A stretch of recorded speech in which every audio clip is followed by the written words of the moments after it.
Thank you. Wow. Oh my God. Ladies and gentlemen, welcome to the series finale of the White House Correspondents Dinner. Oh man. My name is Hasan Minhaj, or as I'll be known in a few weeks, number 830287.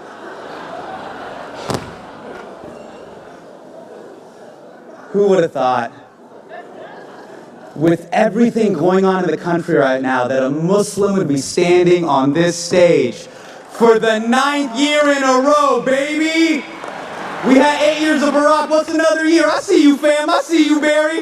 What you doing right now? You jet skiing while the world burns? That's cool. That's cool. That's cool.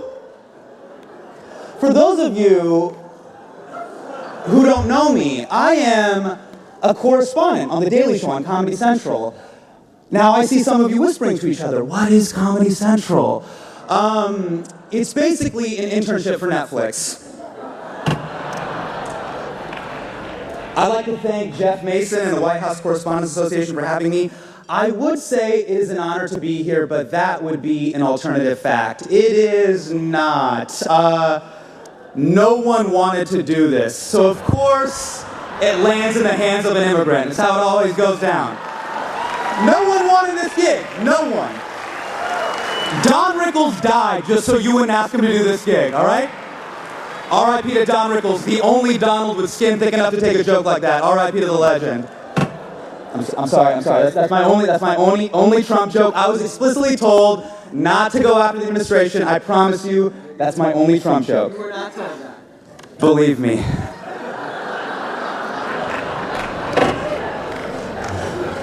It is amazing to be surrounded by some of the greatest journalists in the world. And yet, when we all checked into the Hilton on Friday, we all got a USA Today.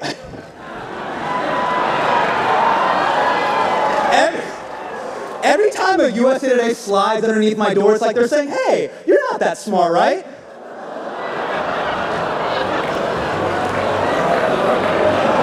USA Today is what happens when the coupon section takes over the newspaper. Like, what is it? Is this an article about global warming or 50 cents off Tide? Either way, the pictures are so pretty.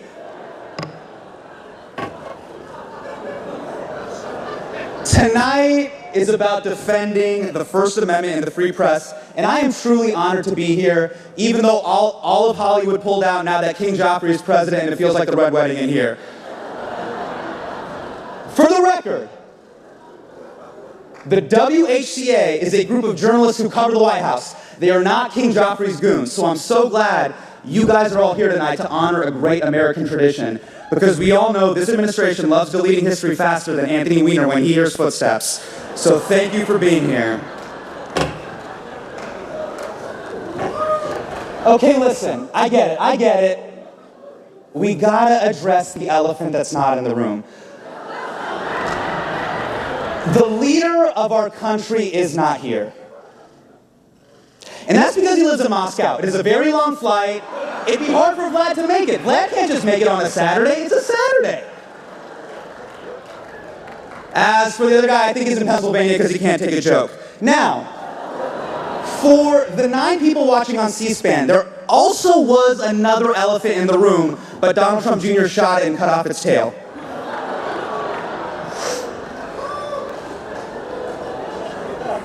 You know, a lot of people told me, Hasan, if you go after the administration, it would be petty, unfair, and childish. In other words, presidential. So here we go. I get why Donald Trump didn't want to be roasted tonight. By the looks of him, he's been roasting nonstop for the past 70 years. Historically, the president usually performs at the Correspondents' Dinner, but I think I speak for all of us when I say he's done far too much bombing this month. Now, a lot of people in the media say that Donald Trump goes golfing too much. You guys are always like, he goes golfing too much, which raises a very important question. Why do you care? Do you want to know what he's not doing when he's golfing? Being president. Let the man putt-putt. Keep him distracted. Teach him how to play badminton. Tell him he has a great body for bobsledding. Play him tic-tac-toe. The longer you keep him distracted, the longer we're not at war with North Korea. Every time Donald Trump goes golfing, the headline should read, Trump golfing, apocalypse delayed, take the W. This is great. I love this. Even if you guys groan, I've already hired Kellyanne Conway. She's going to go on TV on Monday and tell everybody I killed. So it really doesn't matter. But I love that everybody's drinking and having a good time. This is beautiful. You know Donald Trump doesn't drink, right? Does not touch alcohol, which is oddly respectable. But think about that. That means every statement, every interview, every tweet, completely sober. How is that possible? We've all had that excuse, haven't we? Been like, I said what? No, listen, babe. I swear to you, I was hammered. That's not who I really am. What does Donald Trump tell Melania? Listen, babe, last year on that bus with Billy Bush, that's exactly who I am. He tweets at 3 a.m. sober.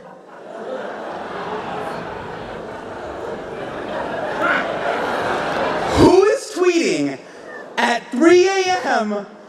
sober? Donald Trump, because it's 10 a.m. in Russia. Those are business hours. You know, now that a professional wrestler is our president, anything is possible. You know that statement, anything is possible, used to have a positive connotation? Anything is possible. Now we're all like, anything is possible. Anything. The news coming out of the White House is so stressful, I've been watching House of Cards just to relax. I'm just like, oh man, a congressman pushed a journalist in front of a moving train? That's quaint. Now, it's not just the president who decided not to show up. His entire administration is not here. Betsy DeVos couldn't be here. She's busy curating her collection of children's tears.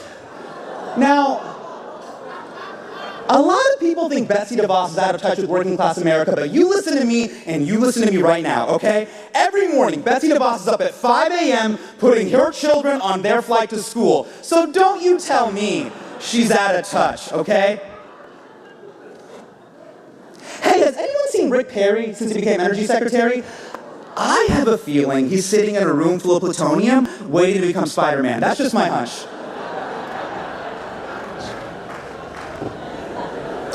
Now, a lot of people think Steve Bannon is the reason Donald Trump dog whistles to racists. And that is just not true. Ask Steve Bannon. Is Steve Bannon here? I do not see Steve Bannon. I do not see Steve Bannon. Not see Steve Bannon. Not see Steve Bannon. Not see Steve Bannon. Frederick Douglass isn't here, and that's because he's dead. Someone please tell the president. Mike Pence wanted to be here tonight, but his wife wouldn't let him because apparently one of you ladies is ovulating. So, good job, ladies. Because of you, we couldn't hang out with Mike Pence.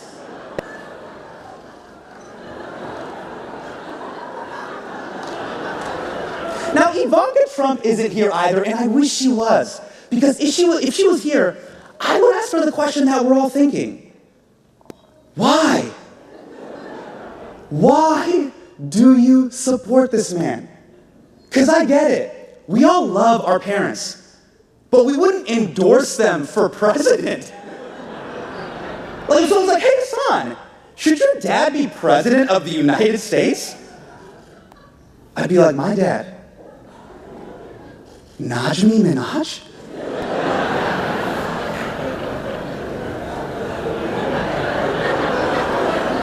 The guy who tries to return used underwear to Costco?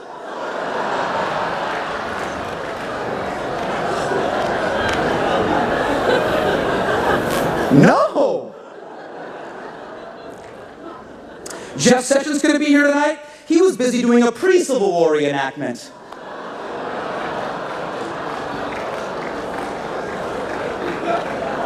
his RSVP, he just wrote no, just no, which happens to be his second favorite N-word.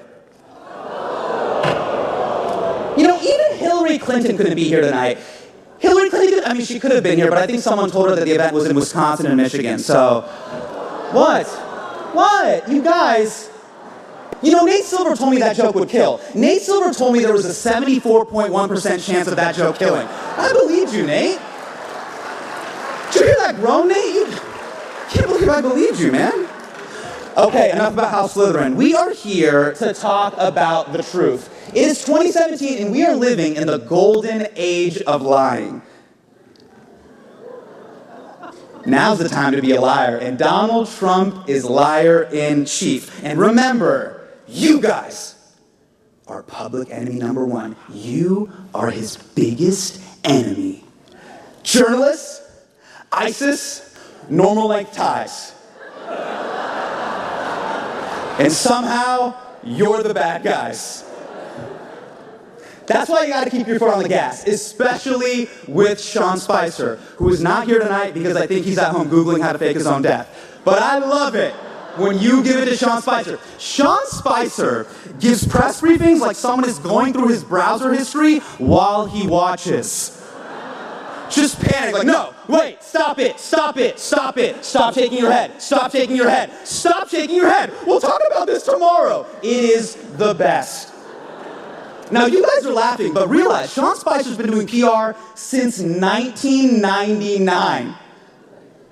He has been doing his job for 18 years, and somehow, after 18 years, his go-to move when you ask him a tough question is denying the Holocaust. That is insane. How many people do you know that can turn a press briefing into a full-on Mel Gibson traffic stop? Only the Spice Man. Only the Spice Man. You know what's crazy? Every day on The Daily Show, we do these jokes all the time. We're like, the administration lies, Trump flip-flops.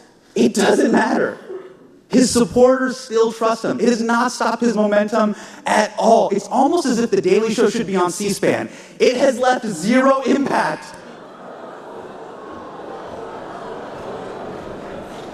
It was true.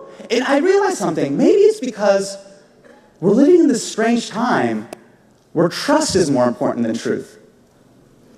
And supporters of President Trump trust him. And I know journalists, you guys are definitely trying to do good work. I just think that a lot of people don't trust you right now. And can you blame them? I mean, unlike Anderson Cooper's bone structure, you guys have been far from perfect. Remember election night? I mean, that was your Steve Harvey Miss Universe moment. The look on your faces at 11 p.m. on election night, it was like walking into a Panera Bread and finding out your sixth grade teacher has a part-time job there. I was like, what? Mr. Leddington?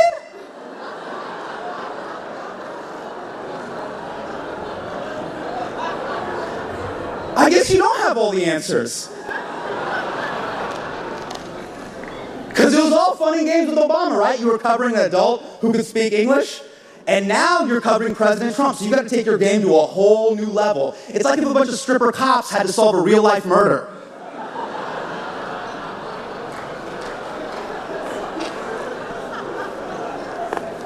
Fox News is here. I'm amazed you guys even showed up. How are you here in public? It's hard to trust you guys when you backed a man like Bill O'Reilly for years, but it finally happened. Bill O'Reilly has been fired. But then, you gave him a $25 million severance package, making it the only package he won't force a woman to touch. Now, in O'Reilly's defense, he was told by a close friend, when you're a star, they let you do it. You can do anything. You guys are having a hard time with Jesse Waters right now, too. He's on a break right now, right? He's on a break. Just like my childhood dog is staying at a farm upstate. I get it. I know that move. Now, I know some of you wondering, Hasan, how do you know so much about Fox News? Well, as a Muslim, I like to watch Fox News for the same reason I like to play Call of Duty. Sometimes, I like to turn my brain off and watch strangers insult my family and heritage. MSNBC is here tonight, and I'm glad you guys are here tonight. That way, if I'm bombing, Brian Williams will describe it as stunning. MSNBC, it's hard to trust you guys when you send us so many mixed messages. On one hand, you tell us the prison industrial complex is the problem, and then you air 5 straight hours of lockup. You can't be mad at corporations profiting off of minorities in prison when you're a corporation profiting off of minorities in prison. It's like, I have one quick request. MSNBC, please tell Rachel Maddow to chill about Trump's tax returns.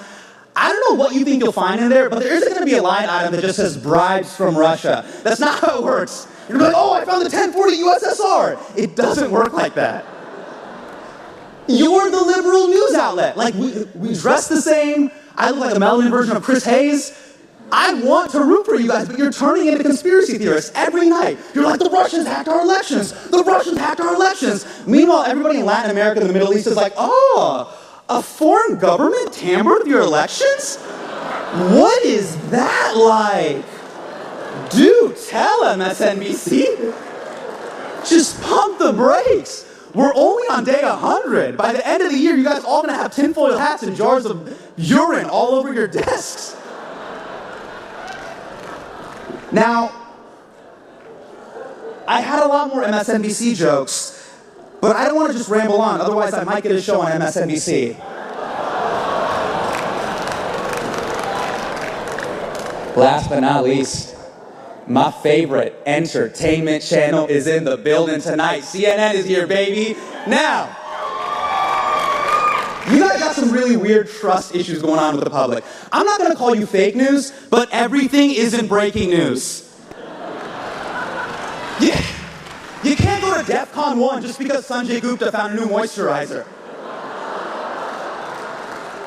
Every time a story breaks, you guys go to 9 screens, 9 boxes on the screen. I'm trying to watch the news, not pick a player in Street Fighter. It's giving me anxiety. If you have 9 experts on a panel, what is your barrier of entry? Here to talk about transportation infrastructure is my Uber driver, Gary. Gary, what do you got? It just says Gary, 4.8 stars. He's like, I don't know, I got a mint. Thanks, Gary. Let's go to the countdown clock, to the next countdown clock. All you guys do is stoke up conflict. Don, every time I watch your show, it feels like I'm watching a reality TV show. CNN Tonight should just be called, wait a second, now hold on, stop yelling at each other with Don Lemon.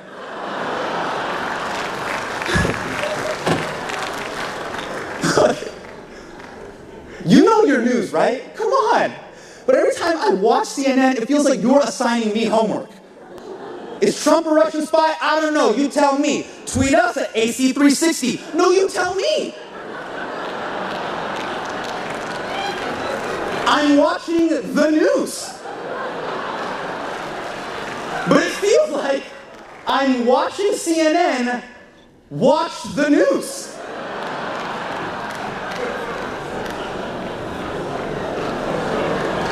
Please, just take an hour. Figure out what you want to say, then go on the air. But whenever I turn you guys on, it feels like a little kid just ran into the room and is trying to tell you a story. You're just like, there's a wall. It's a 1.4 million. 1.4 million. Paul Ryan. Breathe. Take a minute. Drink some milk. Then tell us the story, Wolf.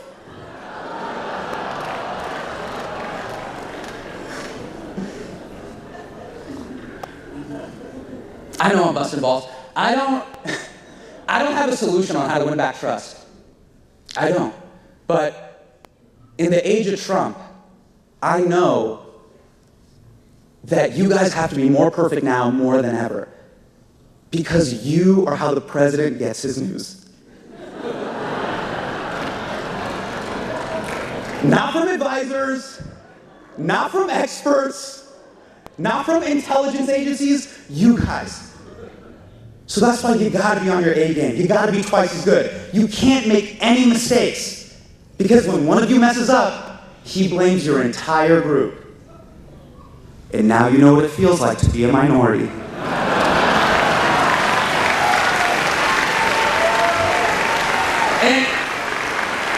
And I can see some of you guys complaining, like, what? I gotta work twice as hard for half the credit? Remember, you're a minority.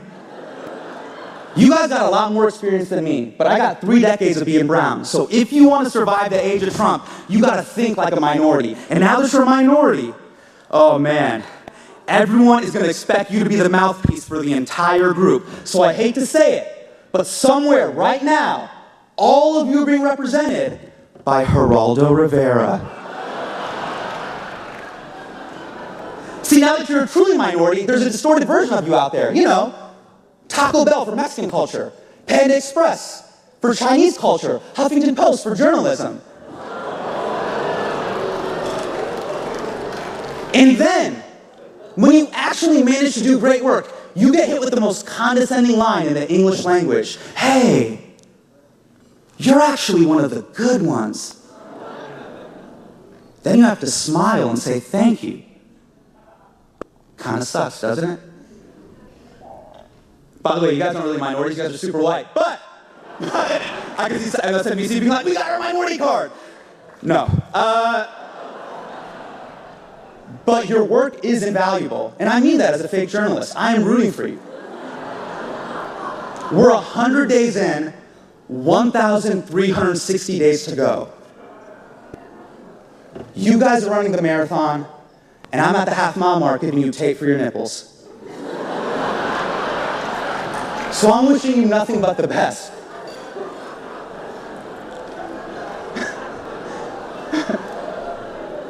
You chafed, Van? You a little chafed? It's a long way to go. This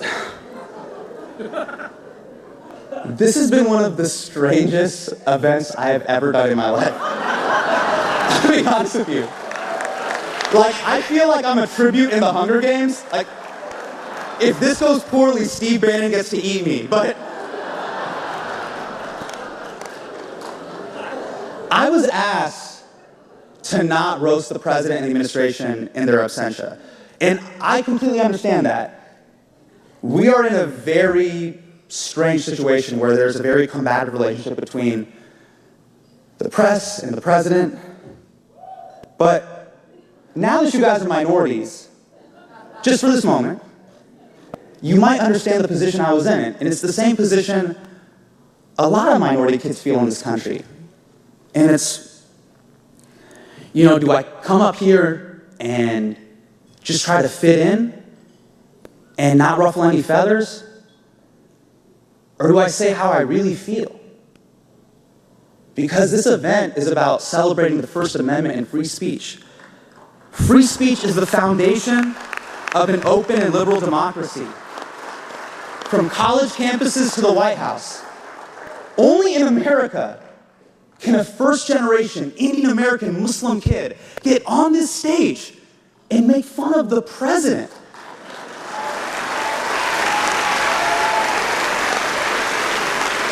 The orange man behind the Muslim ban. And it's a sign to the rest of the world. It's this amazing tradition that shows the entire world that even the president is not beyond the reach of the First Amendment.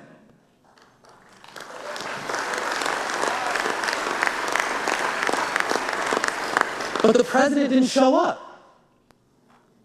Because Donald Trump doesn't care about free speech. The man who tweets everything that enters his head refuses to acknowledge the amendment that allows him to do it.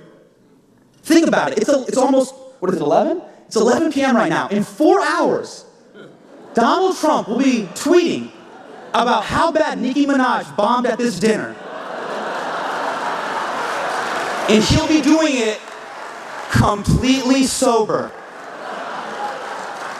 And that's his right.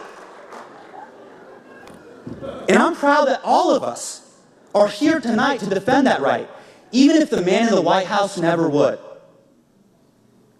So I'd like to thank the White House Correspondents Association for having me here. I want to thank all of you. I want to thank Woodward and Bernstein for inspiring a generation of journalists. And I would like to thank Donald Trump for inspiring the next. Thank you so much. It's been an honor. Good night. I love you. Thank you. Thank you, guys.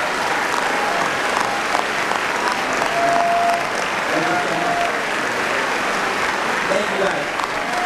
Thank you. I really appreciate it. Thank you.